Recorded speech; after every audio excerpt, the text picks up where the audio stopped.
Sigurado ka bang hindi ito masikip sa akin, Kath? Tanong ni Sheena habang kinakapa ang laylayan ng mamahaling lace ng kanyang wedding gown. Isang matinis na tunog ng pagpigil ng tawa ang narinig niya mula sa likuran.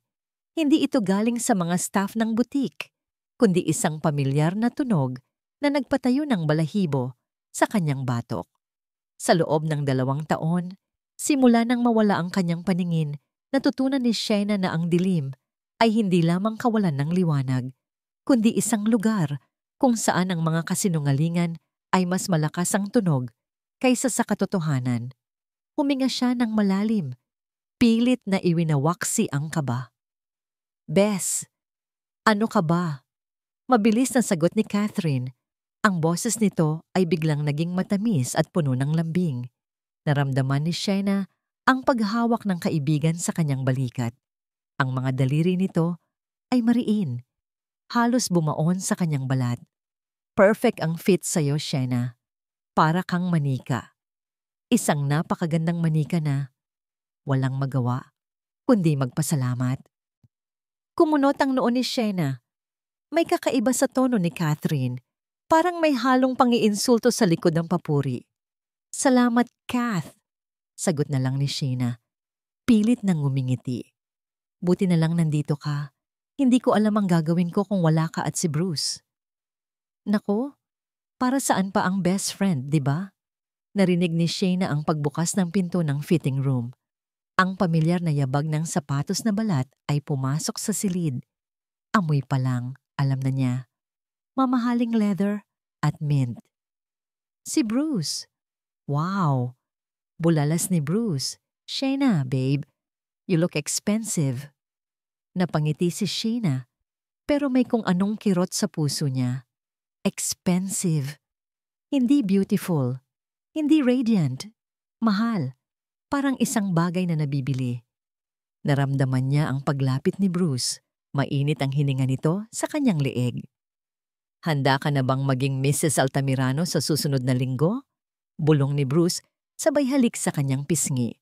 Sa sandaling iyon, habang yakap siya ng kanyang mapapangasawa, may naamoy si Sheena na nagpatigil sa kanyang paghinga. Sa ilalim ng pamilyar na amoy ni Bruce, mayroong humalo. Isang matapang na amoy ng pabango, vanilla at jasmine. Napahawak si Sheena ng mahigpit sa braso ni Bruce. Kilalang kilala niya ang amoy na yon. Iyon ang pabangong iniregalo niya kay Catherine noong nakaraang Pasko. Limited edition. Walang ibang may ganoon. Bakit amoy Catherine ang damit ni Bruce? "Babe, okay ka lang?" tanong ni Bruce. Naramdaman siguro ang paninigas ng katawan niya. "Oo," nauutal na sagot ni Sheena. "Medyo nahihilo lang ako sa gutom." "Sabi ko naman sa'yo, kumain ka muna eh." Singit ni Catherine mula sa gilid. Ang boses nito ay parang nanggagaling sa kabilang dulo ng silid, malayo kay Bruce. Kung malayo si Catherine ngayon, paano kumapit ang amoy nito kay Bruce ng ganito katapang? Nagyakapan ba sila bago pumasok dito? "Magpapalit lang ako," sabi ni Sheena. "Gusto ko nang umuwi." Kailangan niyang mag-isip. Kailangan niyang pakalmahin ang sarili. Baka praning lang siya. Baka nagbeso lang ang dalawa kanina. Baka aksidente lang. Tinulungan siya ng staff na hubarin ang gown. Habang nagbibihis siya ng sariling damit, pinakinggan niyang mabuti ang paligid. Tahimik. Masyadong tahimik. Nasaan sila Bruce at Catherine? "Ma'am, sandali lang po ah. Kukunin ko lang yung resibo sa counter." Paalam ng staff. Naiwan si Sheena mag-isa sa loob ng fitting cubicle. Ang kurtina ay bahagyang nakabukas. Ginamit niya ang kanyang tungkod para kapain ang daan palabas. Gusto niyang puntahan si Bruce.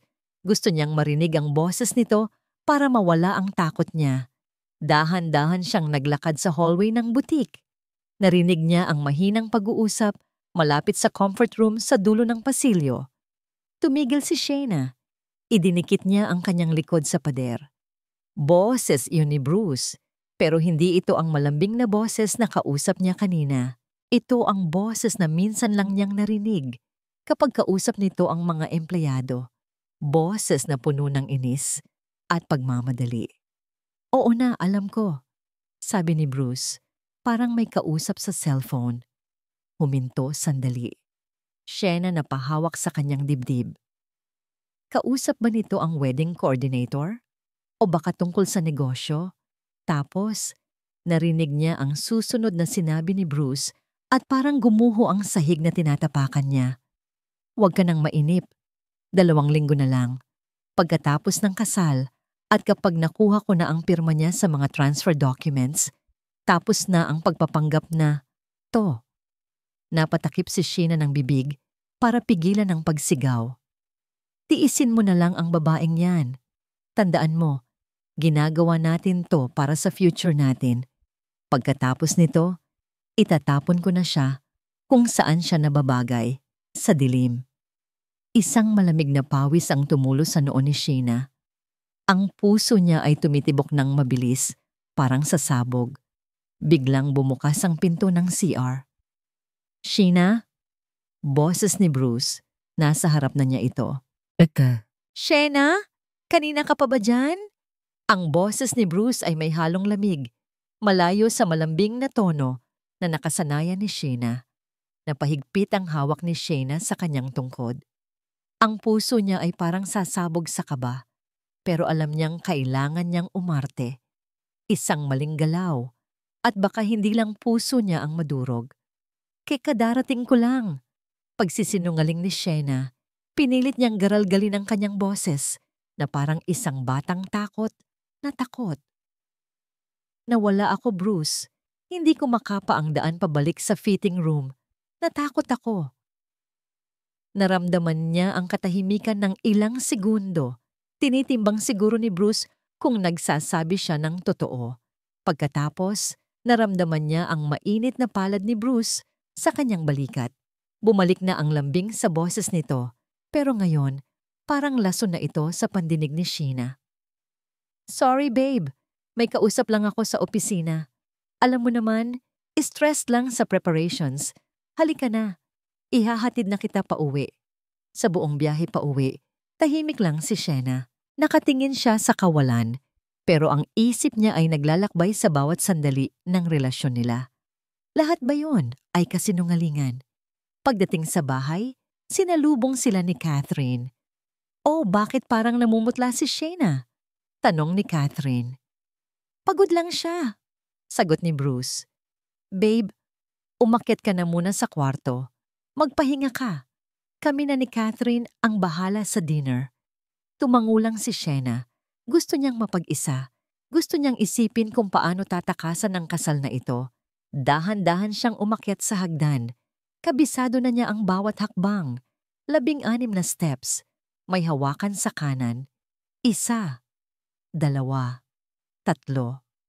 Sa ika-4 na hakbang, ang paa ni Sheena ay tumama sa isang matigas na bagay na nakaharang sa daanan. Hindi ito dapat nandoon. Ah! Nawalan siya ng balanse. Ang tungkod niya ay tumalsik. Bago pa siya makakapit sa hawakan, tuluyan na siyang nahulog. Ang mundo ay umikot. Naramdaman niya ang sunod-sunod na pagtama ng kanyang katawan sa matitigas na kahoy ng hagdanan. At sa huli, isang malakas na pagbagsak ng kanyang ulo sa sahig. Dilim. Mas madilim kaysa sa karaniwan. Bruce, anong nangyari? Boses iyon ni Catherine. Tila malayo. Hayaan mo siya dyan. Baka sakaling matuluyan na. Sagot ng isang lalaki. Si Bruce, gusto sanang imulat ni Sheena ang kanyang mga mata, pero napakabigat ng talukap niya. Masakit ang buong katawan niya. Ang ulo niya ay parang binibiyak. Ilang oras ang lumipas, o baka ilang minuto lang, hindi niya alam. Dahan-dahan, naramdaman niyang nakahiga na siya sa malambot na kutsyon. Nasa kwarto na siguro siya. Sinubukan niyang idilat ang kanyang mga mata. Inaasahan niyang sasalubungin siya ng pamilyar na kadiliman. Pero may mali. May nakikita siyang kulay abo, pikit, mulat. Ang abo ay naging puti, malabo, parang hamog. Pero may liwanag. Napasinghap si Shena. Liwanag. Nakakakita siya ng liwanag. Ang puso niya ay tumalon sa tuwa. Ito na ba ang himala? Bumalik na ba ang paningin niya dahil sa pagkabagok ng ulo niya? Gusto niyang sumigaw. Gusto niyang tawagin si Bruce para ibalita ang magandang natigil siya. Naalala niya ang narinig niya sa butik. Dahan-dahang luminaw ang paningin ni Shena. Kahit medyo hilam pa, naaninag na niya ang hugis ng kwarto, ang chandelier sa kisame, ang kurtina sa bintana, at sa gilid ng kanyang kama, may 2 anino. Pinilit niyang i-focus ang kanyang paningin. Doon, halos 1 metro lang ang layo mula sa kanya. Nakita niya si Bruce at si Catherine. Hindi sila nag-aalala. Hindi sila umiiyak. Magkayakap sila. Ang kamay ni Bruce ay nasa bewang ni Catherine at ang mga labi nila ay naglalapat ng may gigil at pagnanasa. Nakita ni Shena kung paano ngumisi si Catherine habang hinahaplos ang batok ni Bruce. Paano kung magising siya? Bulong ni Catherine, pero rinig na rinig ito ni Sheena. Tulog yan. At kahit magising yan, wala naman siyang makikita. Sagot ni Bruce, sabay halik ulit sa leeg ng kaibigan. Ang mahalaga, napirmahan na niya kanina yung withdrawal slip bago siya maaksidente. Parang sinaksak ng libo-libong karayom ang puso ni Shena. Ang sakit ng pagkahulog sa hagdan ay walang-wala kumpara sa sakit ng nakikita niya ngayon. Ang babaeng itinuring niyang kapatid. Ang lalaking pinangakuan niya ng habang buhay. Nagluluto sila ng kataksilan sa harap mismo ng kanyang walang malay na katawan. Biglang gumalaw si Shena. Hindi niya napigilan ng isang mahinang ungol dahil sa sakit ng ulo. Mabilis na naghiwalay sila Bruce at Catherine. Gising na siya, bulong ni Catherine, puno ng kaba. Lumapit si Bruce sa kama. Nakita ni Shena ang mukha nito, puno ng pag-aalala, pero alam niyang peke ang bawat linya sa noo nito. Babe? Shena, naririnig mo ba ako? Tanong ni Bruce. Ito na ang sandali ng katotohanan. Gusto ni Shena na isigaw ang galit niya. Gusto niyang dumilat at sabihing, nakikita ko kayo, mga hayop kayo. Pero naalala niya ang sinabi ni Bruce, itatapon ko na siya kung saan siya nababagay. Kung malalaman nilang nakakakita na siya, baka hindi lang siya itapon, baka patay na siya ng mga ito. Kailangan niyang maging matalino. Idinilat ni Shena ng tuluyan ang kanyang mga mata. Nakita niya ng malinaw ang mukha ni Bruce na nakadungaw sa kanya. Nakita niya ang kislap ng takot sa mata ng lalaki. Itinaas ni Bruce ang kanyang kamay at iwinagayway ito sa tapat mismo ng mukha ni Shena. Kaliwa, kanan, kaliwa. Hinahanap ni Bruce kung susundan ng mata ni Shena ang galaw ng kamay niya. Pinigilan ni Shena ang kanyang hininga. Pinilit niyang patayin ang anumang emosyon sa kanyang mga mata. Tumitig siya ng diretso lagpas sa mukha ni Bruce, tila tumitingin sa kawalan. Ginawa niyang blanko, malamig, at patay ang kanyang tingin. Bruce! Tawag ni Shena. Ang boses ay nanginginig. Inabot niya ang hangin. Pilit na nangangapa. Kahit kitang-kita niya kung nasaan ito. Bruce, nasaan ka? Bakit ang sakit ng ulo ko? Nandito lang ako, babe. Nandito ako sa tabi mo. Hinawakan ni Bruce ang nanginginig na kamay ni Shena. Pinisil niya ito. Isang pisil na sa tingin ng iba ay puno ng pagmamahal. Pero para kay Bruce, ito ay pagsubok. Sinusukat niya kung gaano kahina ang babaeng nasa harap niya. Tinitigan niya ang mga mata ni Shena. Malalaki, maitim, at higit sa lahat, walang buhay, wala ni katiting na reaksyon ng iwagayway niya ang kanyang kamay kanina. Ligtas sila. Napabugan ng hangin si Bruce at lumingon kay Catherine na nakatayo sa may pinto, hawak ang dibdib sa sobrang kaba. Kinindatan niya ito at ngumisi. Okay ka lang, babe? Nahulog ka sa hagdan? Sabi ni Bruce kay Shena habang ang isa niyang kamay ay sumesenyas kay Catherine na lumapit. Huwag kang mag-alala. Hindi naman malala ang sugat mo. Konting pahinga lang. Akala ko iiwan mo na ako. Hikbi ni Sheena. Isiniksik nito ang mukha sa unan, parang batang nagmamakaawa. Halos matawa si Bruce. Napakaling ng pagkakataon. Ang akala niya ay magiging problema ang aksidente. Pero mukhang mas napadali pa nito ang mga plano nila. Sa sobrang takot at sakit na nararamdaman ni Sheena, mas magiging sunod-sunuran ito. Lumapit si Catherine at umupo sa kabilang gilid ng kama. "Sheena, Bess, nag-alala kami ng sobra," sabi ni Catherine. Hinaplos nito ang buhok ni Sheena, pero nakita ni Bruce ang pandidiri sa mukha ng kabit niya. "Pinaghanda ka namin ng dinner, yung paborito mong carbonara." Nagkatinginan sila ni Catherine. Alam nilang dalawa na allergy si Sheena sa heavy cream at hate na hate nito ang sobrang cheese. Pero dahil bulag si Sheena at dahil nagmamalasakit sila, hindi ito makakatanggi. "Salamat, Kath," mahinang sagot ni Sheena. "Napakaswerte ko sa inyo." Tumayo si Bruce at naglakad papunta sa study table sa gilid ng kwarto. Kinuha niya ang folder na kanina pa nakahanda. Ito na. Ang huling piraso ng puzzle. "Babe," tawag ni Bruce, binalik ang seryosong tono. "Habang kumakain ka, may kailangan lang tayong asikasuhin sandali. Yung tungkol sa marriage license natin. May nakalimutan daw tayong pirmanan na additional page, sabi ni attorney." Nakita niyang tumango si Sheena. Walang tanong, walang duda. Lumapit si Bruce, dala ang folder at ballpen. Ang totoo, hindi ito marriage license. Ito ay isang special power of attorney na nagbibigay sa kanya ng karapatang ibenta ang ancestral house ni Sheena sa Tagaytay at i-withdraw ang laman ng trust fund nito. Pambayad sa utang niya sa casino at panimula nila ni Catherine sa Europe. "Sige Bruce, saan ako pipirma?" tanong ni Sheena. Inalalaya ni Bruce ang kamay ni Sheena. Ipinahawak niya ang ballpen at itinuro ang dulo nito sa linyang dapat pirmanan. "Dito babe, just sign above the line." Pinanood ni Bruce ang dulo ng ballpen habang dumidikit ito sa papel. Ang tagumpay ay nasa dulo na ng tinta. Ilang guhit na lang at milyon-milyon na ang mapapasa kamay niya. Pero biglang huminto ang kamay ni Sheena. Naramdaman ni Bruce ang panginginig ng kamay nito. Bakit siya tumigil? Tumingala si Sheena. Ang mga mata nito, bagaman mukhang blanko, ay nakatutok ng diretso sa kanya. Sa isang saglit, parang nakaramdam si Bruce ng kilabot.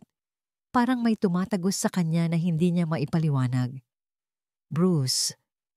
Simula ni Sheena, ang boses ay mababa at seryoso. Bakit babe? May problema ba?" tanong ni Bruce. Pilit na pinapakalma ang boses kahit nagsisimula na siyang pagpawisan. "Sigurado ka bang ito lang ang kailangan pirmanan?" tanong ni Sheena. "Wala na bang iba? Kasi parang ang daming pahina." Napalunok si Bruce, ang talas ng pakiramdam ng babaeng to. "Wala babe, copies lang yan para sa City Hall, sa simbahan, at sa atin. Standard procedure." Mabilis na sagot ni Catherine. Sumingit bago pa makapagsalita si Bruce. Hinawakan ni Bruce ng mas mahigpit ang kamay ni Sheena. "Trust me babe, para to sa kasal natin, para sa future natin." Bumuntong hininga si Sheena. "Okay," sabi nito. "I trust you Bruce, more than my life." At sa wakas, iginalaw ni Sheena ang ballpen. Pinirmahan niya ang papel. Napangiti ng malaki si Bruce. Halos hindi niya mapigilan ang sarili na humalakhak. Ang daling utuin, ang daling lokohin. Kinuha niya agad ang folder. "Perfect. Aayusin ko lang to. Tapos kakain na tayo," sabi ni Bruce, hindi na maitago ang excitement sa boses. Tumalikod siya para itago ang folder sa kanyang bag. Sa likod niya, nagngingitian sila ni Catherine. Nagpapalitan ng mga tinging puno ng tagumpay. Hindi nila nakita ang nangyari sa likuran nila.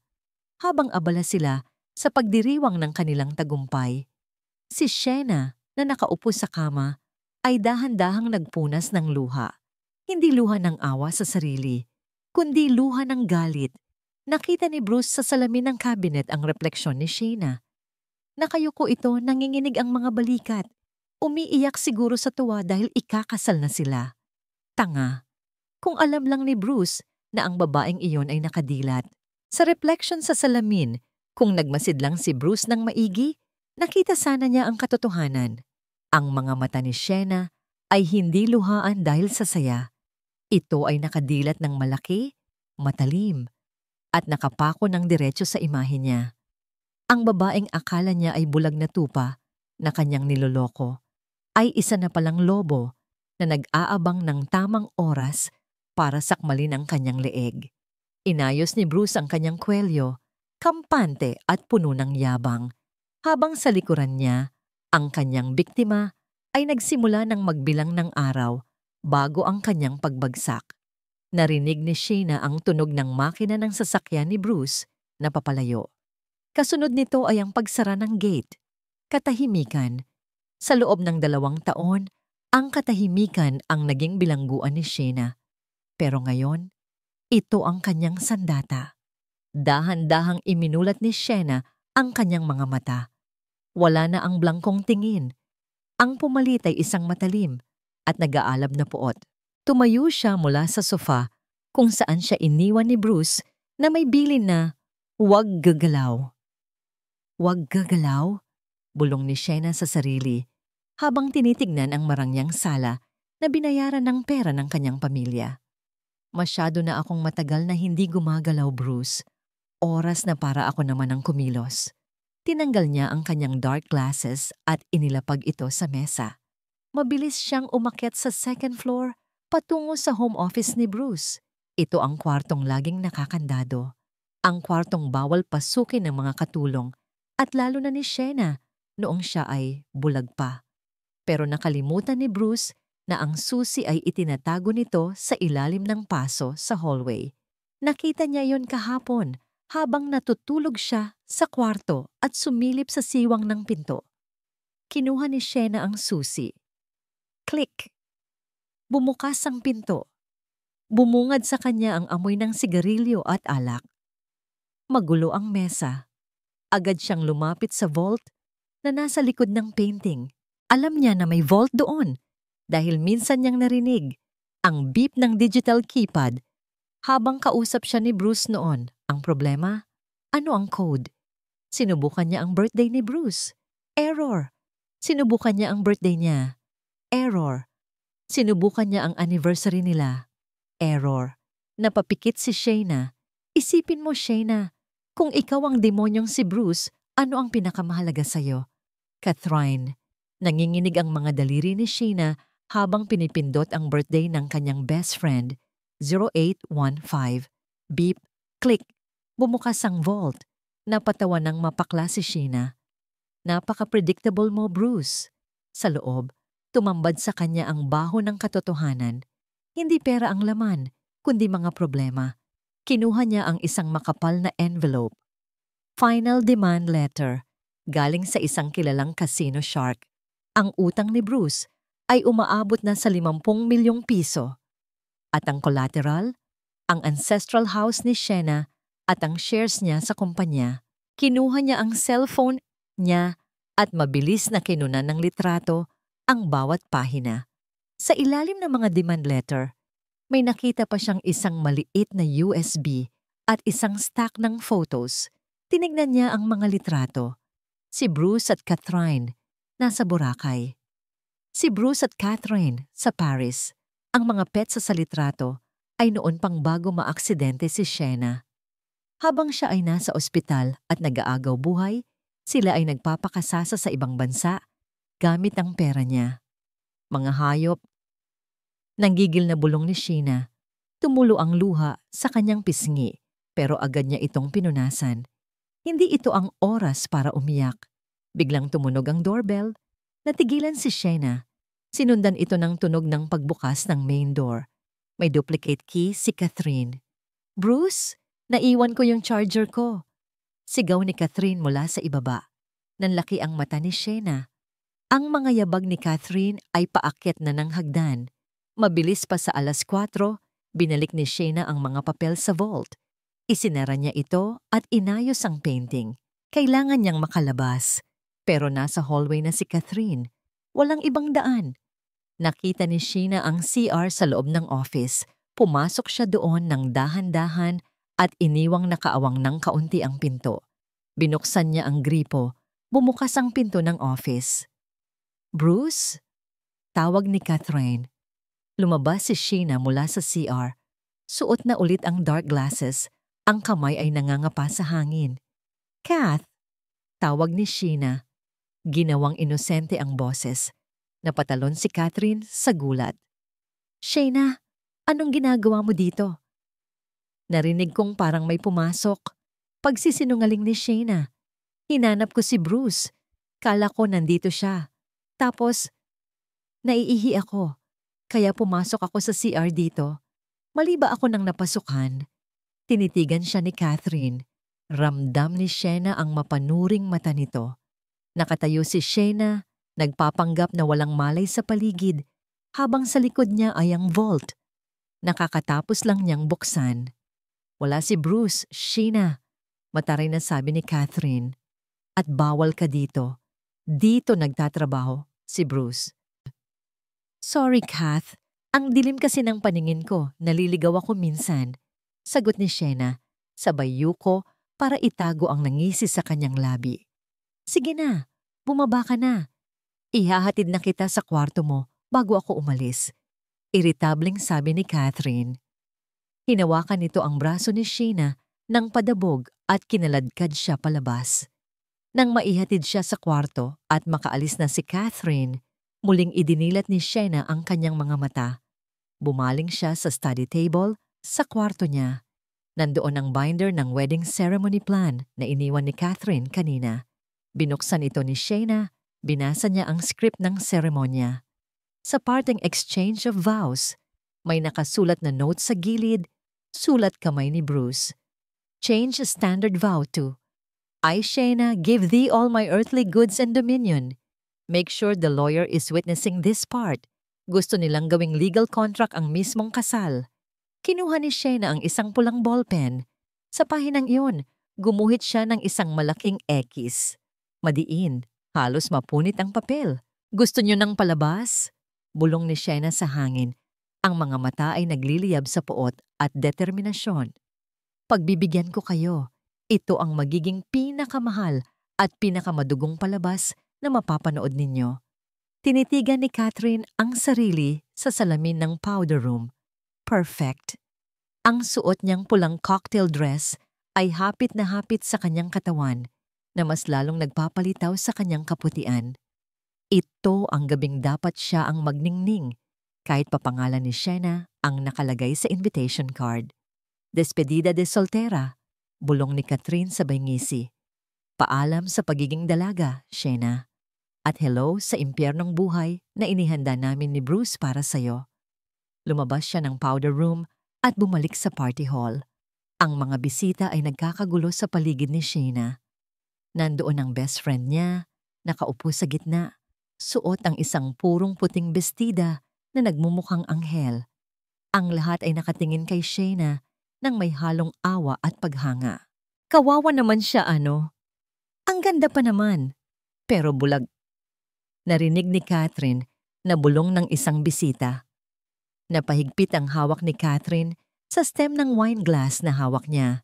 Inis na inis siya sa awang nakukuha ni Shayna. Gusto niyang dungisan ang imaheng yan.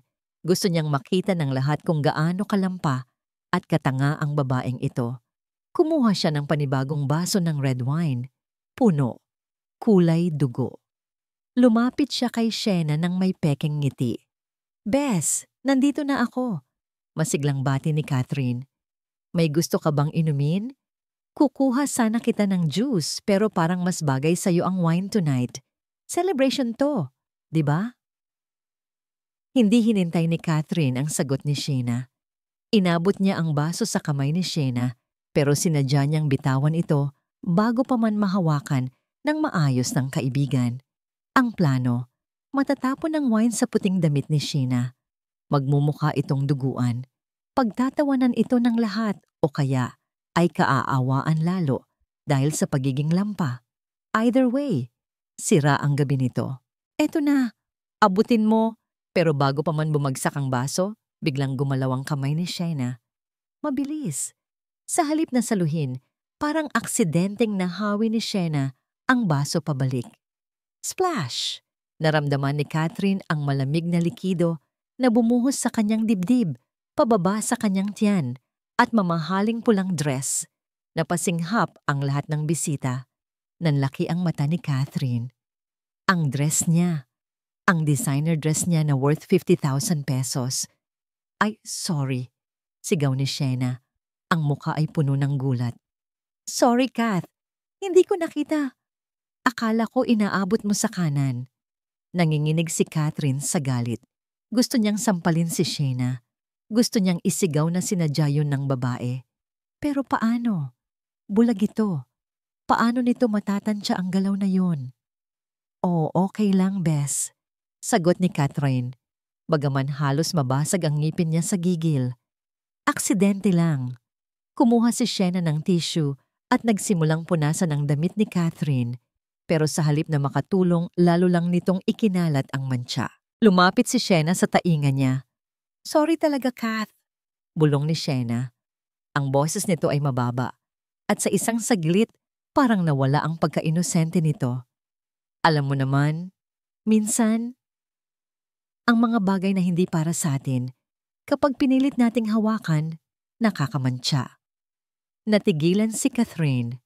Napatingin siya sa mukha ni Sheena.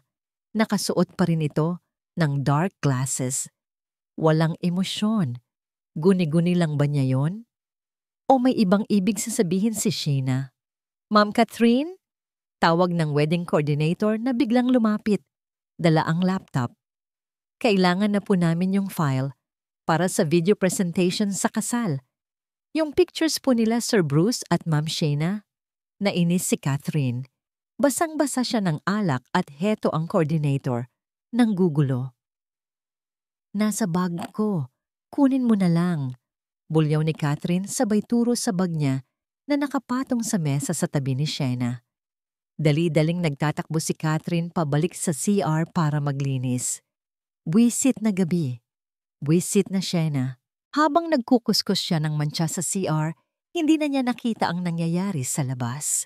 Hindi niya nakita na habang abala ang coordinator sa pag-setup ng cables, ang kamay ni Sheena ay dahan-dahang dumampot sa bag ni Catherine.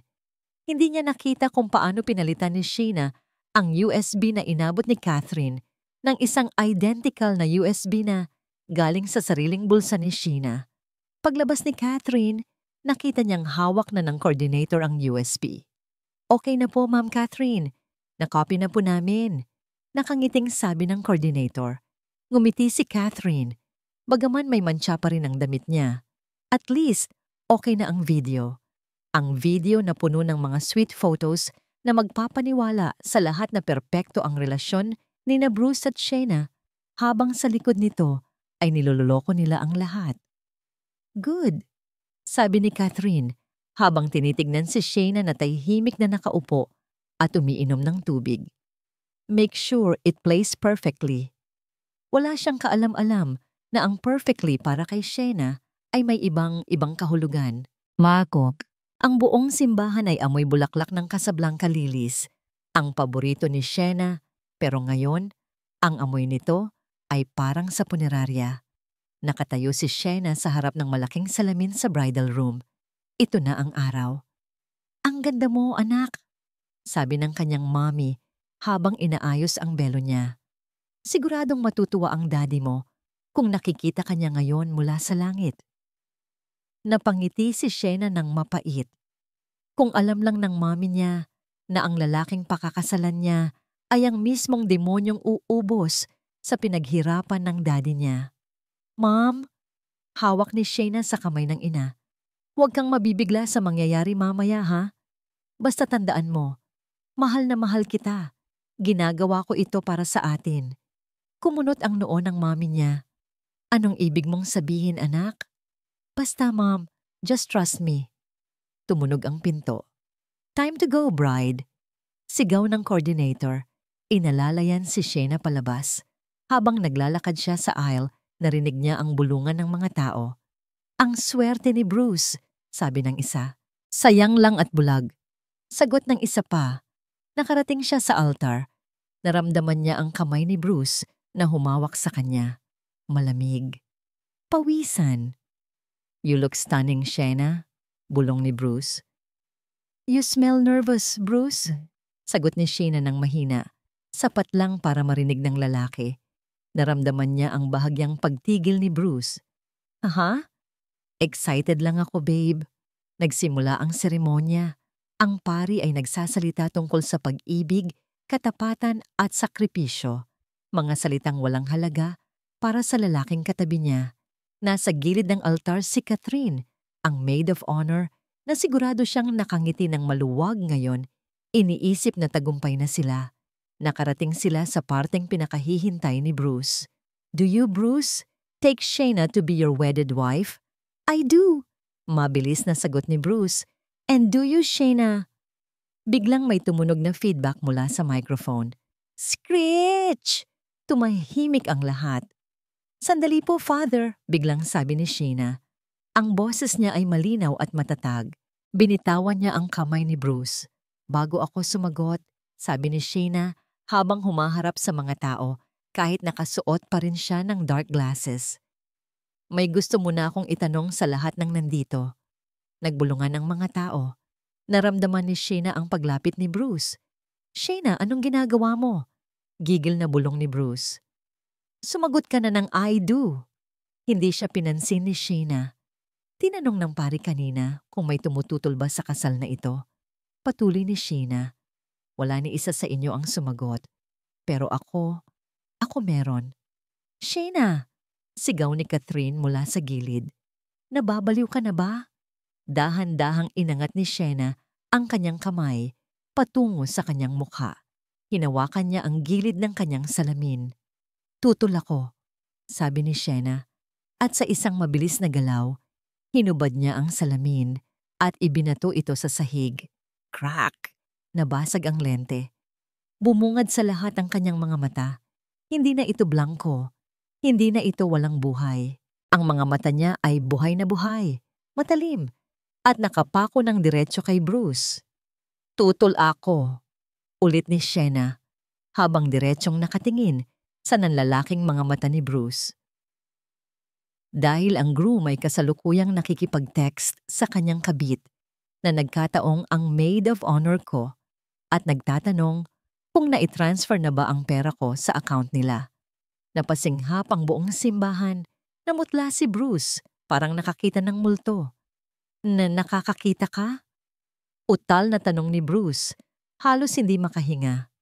Ngumisi si Shayna, isang nangising puno ng panganib. Oo, Bruce, nakikita kita. Kitang-kita ko ang baho ng pagkatao mo. Itinaas ni Shayna ang kanyang kamay at sumenya sa control booth sa likod. Play the video. Biglang namatay ang mga ilaw sa loob ng simbahan. Ang tanging liwanag ay nagmumula sa higanteng LED screen sa likod ng altar. Patayin niyo yan! Patayin niyo! Sigaw ni Bruce, tumatakbo papunta sa unahan para harangan ang screen, pero huli na ang lahat. Bumungad sa screen ang isang video na malinaw na kuha ng hidden camera. Ito ang kwarto ni Shayna. Sa video, makikita si Shayna na nakahiga sa kama. Tulog na tulog o nagtutulog-tulugan. Sa gilid niya, nakatayo si Bruce at Catherine. Ang audio ay malinaw na malinaw. Umaalingaw-ngaw sa buong simbahan, salamat sa high-quality sound system. Tiisin mo na lang ang babaeng yan. Tandaan mo, ginagawa natin to para sa future natin. Pagkatapos nito, itatapon ko na siya kung saan siya nababagay, sa dilim. Ang mga bisita ay napasigaw sa gulat. Ang mommy ni Shayna ay napahawak sa dibdib, halos himatayin. Hindi totoo yan. Edited yan. Sigaw ni Catherine, na ngayon ay nasa gitna na rin ng altar. Mukhang basang sisiw. Pero hindi pa tapos ang video. Lumipat ang eksena sa opisina ni Bruce. Makikita si Bruce na may kausap sa telepono. Oo, nasa akin na ang pirma niya. 50 million, bayad na ang utang ko sa casino. Yung ancestral house, ibenta nyo na agad pagkatapos ng kasal. Kasunod nito ay sunod-sunod na slideshow ng mga litrato. Si Bruce at Catherine sa Boracay. Si Bruce at Catherine sa Paris. Mga resibo ng hotel.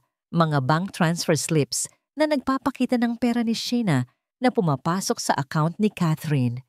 Ang pinakamasakit na bahagi ay ang video clip kung saan pinagtatawanan nila si Sheena habang kumakain ito ng paborito nitong pagkain na allergy pala siya. Tignan mo siya. Para siyang baboy na kumakain ng lason. Tawa ni Catherine sa video.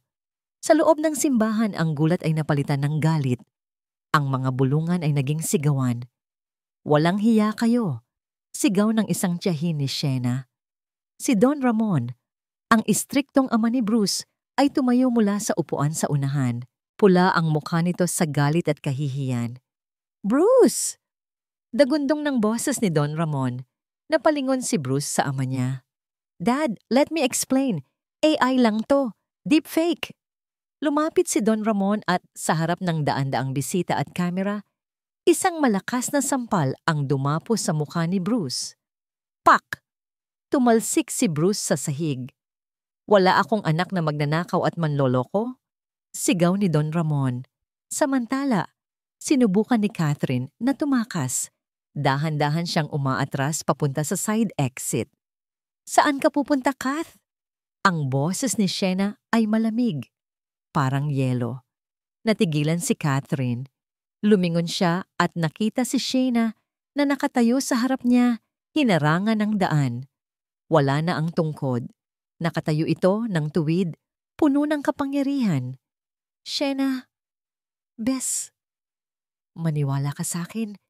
Pinilit lang ako ni Bruce. Pagmamakaawa ni Catherine, lumuluhod at pilit na inaabot ang kamay ni Sheena. Tinignan siya ni Sheena. Tinitigan niya ang mukha ng babaeng minsan niyang minahal bilang kapatid. Pinilit? Tanong ni Sheena sabay ngisi. Kinuha niya ang microphone. Kath, nakita ko. Kayong nagtatawanan habang pinapainom niyo ako ng gamot na pampatulog. Nakita ko kung paano niyo pinaghati-hatian ang mga alahas ng mami ko habang akala niyo tulog ako. Tinulak ni Sheena si Catherine ng malakas. Napaupo si Catherine sa sahig.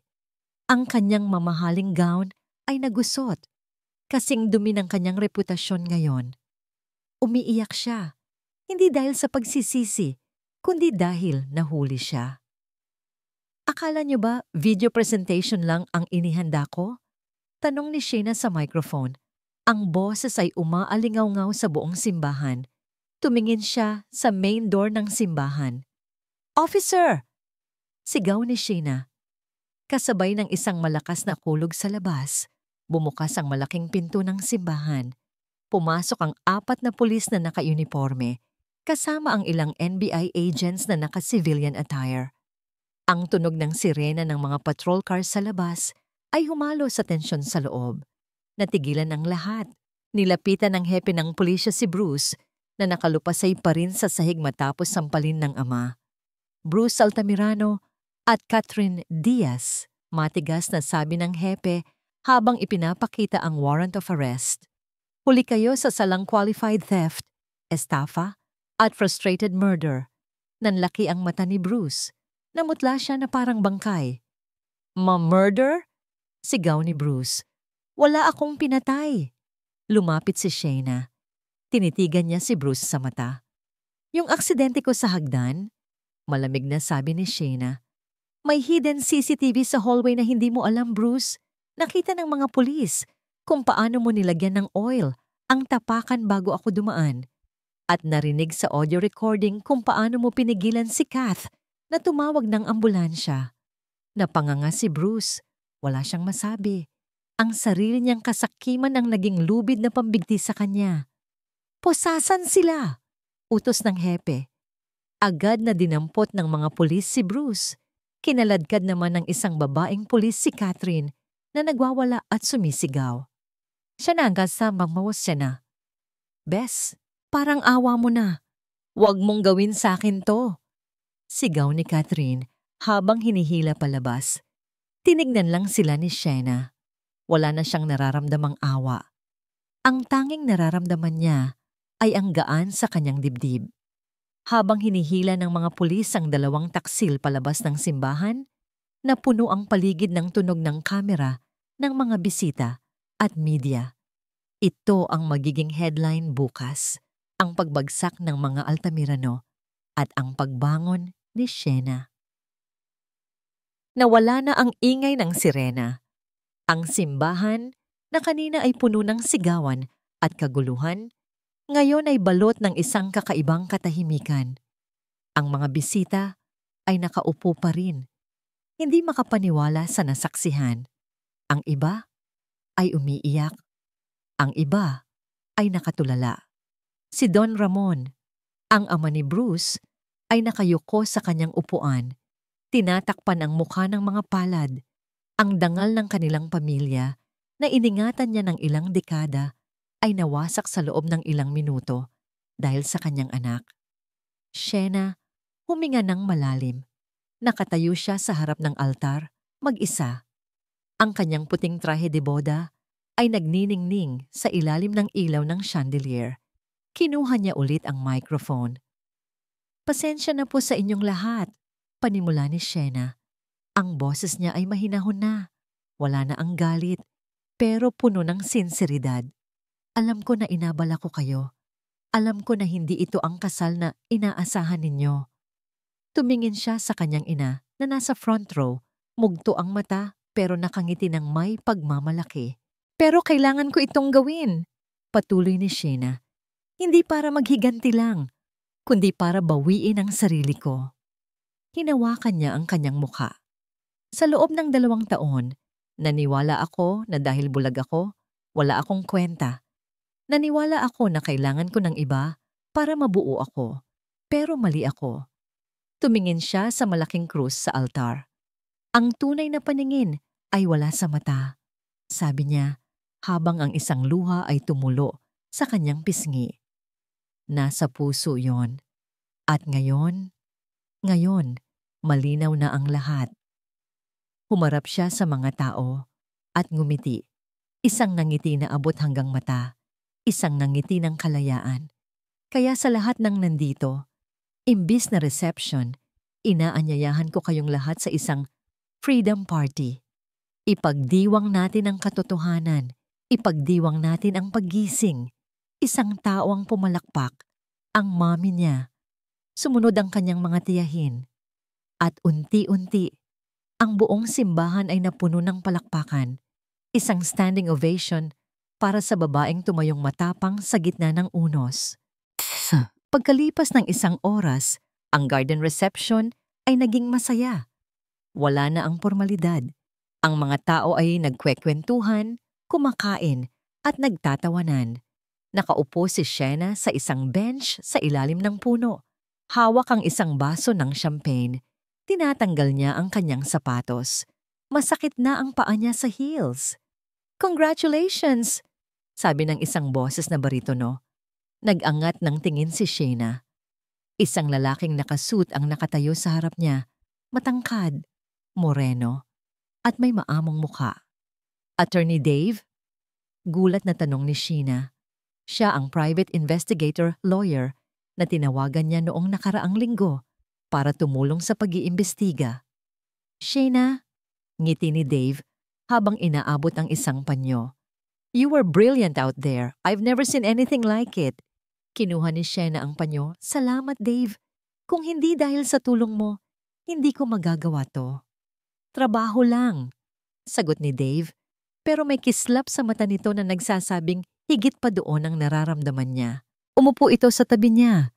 Nag-iwan ng sapat na distansya bilang respeto. Tumingala si Shena sa langit. Ang buwan ay bilog at maliwanag. Wala nang ulap, wala nang dilim.